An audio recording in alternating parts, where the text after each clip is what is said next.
Good morning, friends. I am from Vidyam Academy, and today we are going to start our fourth chapter of Advanced Computer Programming, that is Preprocessor and Directives. Which topic is Preprocessor and Directives. Okay. This is complete theoretical chapter. In this chapter, you don't have to continue any programs. Okay? अब देखिए, आपको ये chapter में programming तो continue नहीं करना है और थियोरेटिकल के आपको 5 से 6 टॉपिक ऐसे हैं जिस पर आपको जीटीयू में मोस्ट इंपॉर्टेंट टॉपिक्स है और क्वेश्चन पूछे ही जाते हैं। अब हम सबसे पहला क्या देखेंगे कि व्हाट इज प्री प्रोसेसर।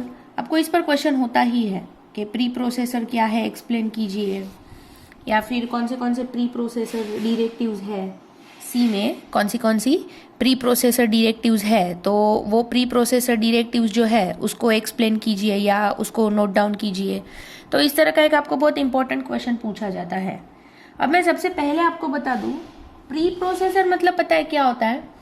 आप जब सी का प्रोग्राम लिखते हो ना, तो आप क्या करते हो, हैश इंक्लूड लिखते हो अब हैश इंक्लूड, बराबर है। तो वो जो आप हैश इंक्लूड लिखते हो ना, ये इतना जो आप लिखते हो ना हैश इंक्लूड, फिर आप जो हेडर फाइल इंक्लूड करवाते हो दैट इज डिफरेंट। ओके, उससे हमको कोई फर्क नहीं पड़ेगा।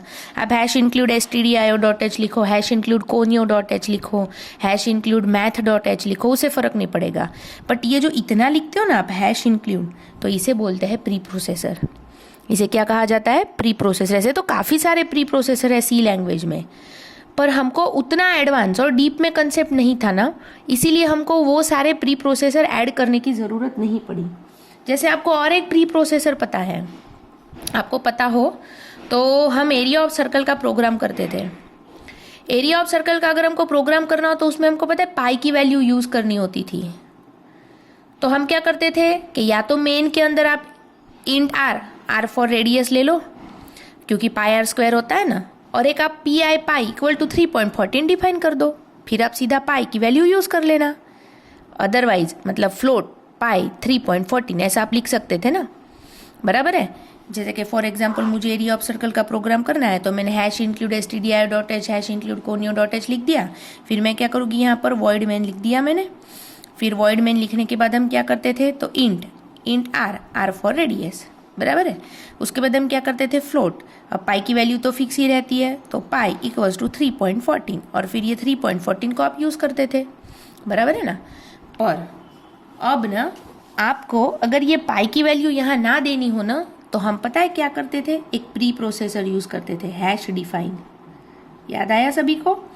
फिर हैश डिफाइन, वहाँ पाई लिखते थे और 3.14 इतना लिखते थे हम इस तरह से। देखो हैश डिफाइन पाई 3.14, और यहाँ ऐसे सेमीकोलन दे देते थे, बराबर है। ये कि कैपिटल में लिखना है ऐसा ज़रूरी नहीं है, पी आई आप स्मॉल में भी पी आई लिख सकते हो, आपको जैसे लिखना है वैसे। पर हमको फोकस किस पर करना है, ये इस पर, हैश डिफाइन। मतलब हैश डिफाइन क्या हुआ हमारा, तो इसको हम बोलते हैं प्री प्रोसेसर्स।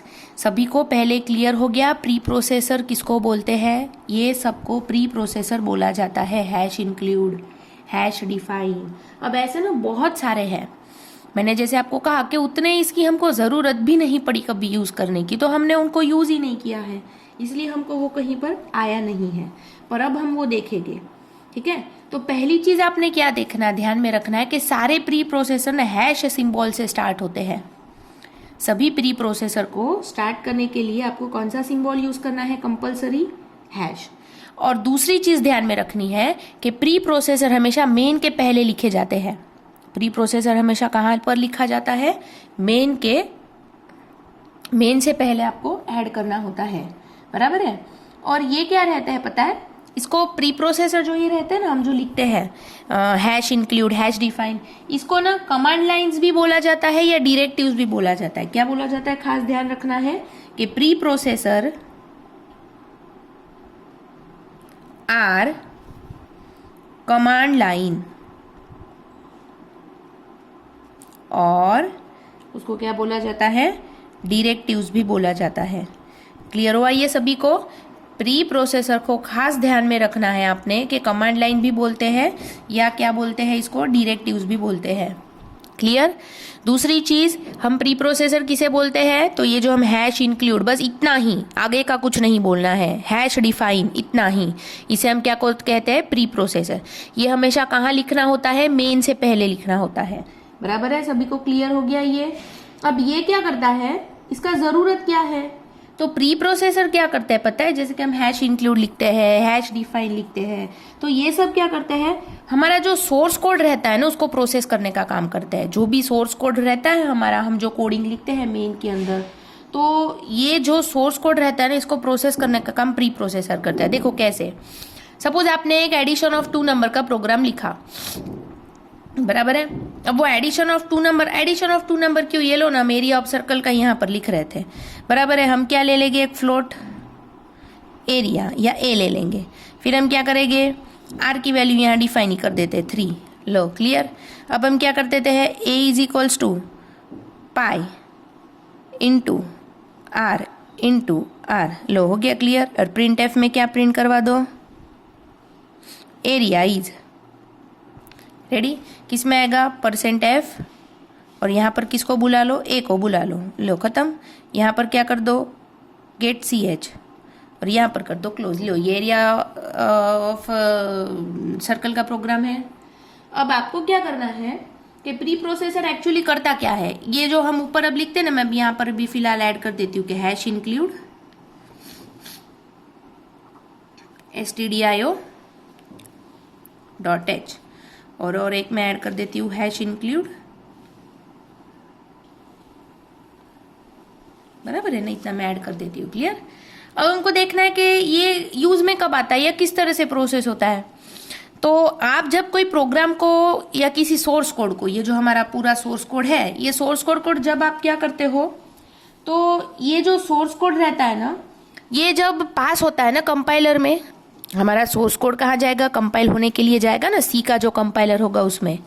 तो ये जो सोर्स कोड जब कंपाइलर में पास होता है ना, तब सबसे पहले क्या करता है, अब देखो प्रिंट एफ आया, फिर फॉर एग्जाम्पल के ये ई इंट फ्लोट सब आया। अब ये सारी चीजें डिफाइन कहाँ होती है, आपके हेडर फाइल में डिफाइन होती है, आप जो हेडर फाइल इंक्लूड करते हो ना उसमें, बराबर है। अब ये क्या करेगा, जब सोर्स कोड कंपाइलर में आप पास करोगे ना, तो ये सबसे पहले कहाँ जाएगा पता है, प्रोसेस कौन करेगा इसको पता है, ये प्री प्रोसेसर पहले प्रोसेस करेगा, प्री प्रोसेसर प्रोसेस करेगा, और फिर एक एक चीज वो वेरी करेगा कि हाँ भाई ये चीज यूज की है तो ये यहाँ हेडर फाइल में अवेलेबल है ना, ये चीज यूज की है तो ये हेडर फाइल में अवेलेबल है ना, और फिर प्रोग्राम को एग्जीक्यूट करता है। मतलब हम कोई भी सोर्स कोड को कंपाइलर करते हैं या हम कंपाइलर में पास करते हैं, तो सबसे पहले वो कंपाइल होने से पहले प्रोसेस कहाँ पर किया जाता है, तो वो प्रोसेस को, वो सोर्स कोड को प्रोसेस करने से पहले वो पास किया जाता है आपका प्री प्रोसेसर के पास, और फिर वो जो भी प्रोग्राम रहता है ना आपका, वो एग्जीक्यूट होता है। अब मैंने जैसे आपको कहा ना कि भाई बहुत सारे प्री प्रोसेसर है आपके अलग अलग, आप चाहो इतने प्री प्रोसेसर है, पर हमने कभी उनको यूज नहीं किया है। तो अब हम देखेंगे कि वो प्री प्रोसेसर डायरेक्टरीज कौन सी है। तो जैसे मैं कुछ आपको बताऊं, हैश इंक्लूड तो आपको पता है, हम हैश इंक्लूड का यूज क्यों करते हैं, तो कोई स्पेसिफिक फाइल इंक्लूड करवानी हो तो हम हैश इंक्लूड लिखते हैं ना, फिर आपको जो हेडर फाइल इंक्लूड करवानी हो करवाओ, stdio.h, conio.h, और स्पेसिफिक फाइल को इंक्लूड करवाने के लिए आप क्या करते हो, तो आप ये हैश इंक्लूड लिखते हो। फिर जैसे हमने लिखा कि डिफाइन, तो डिफाइन हम क्यों लिखते हैं, तो हैश डिफाइन हम इसलिए लिखते हैं कि कोई भी आपको सब्सटीट्यूशन है डिफाइन करना है, जैसे कि पाई वाला सब्सटीट्यूशन है, अब ये पाई आपको यूज करना है, तो हम क्या करते थे, ये सब्सटीट्यूशन को पहले डिफाइन कर देते, इसीलिए हम क्या यूज करते हैं, हैश डिफाइन।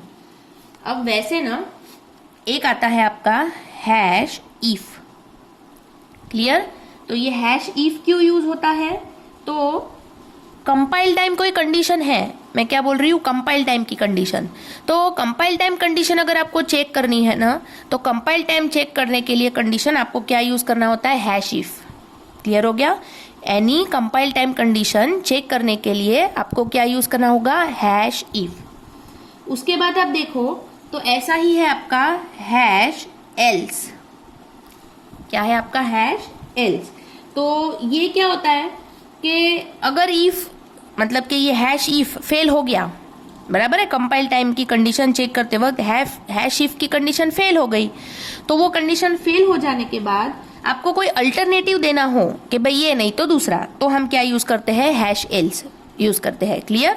मतलब हैश इफ अगर आपने प्री प्रोसेसर डायरेक्टिव यूज की है और आपको ऐसा लगता हो कि इसकी कंडीशन कंपाइल टाइम के वक्त गलत हो, तो आपको क्या करना है, एल्स यूज करना है। तो ये अल्टरनेटिव इसमें आप प्रोवाइड करोगे, ठीक है। ये नहीं तो ये हो गया क्लियर।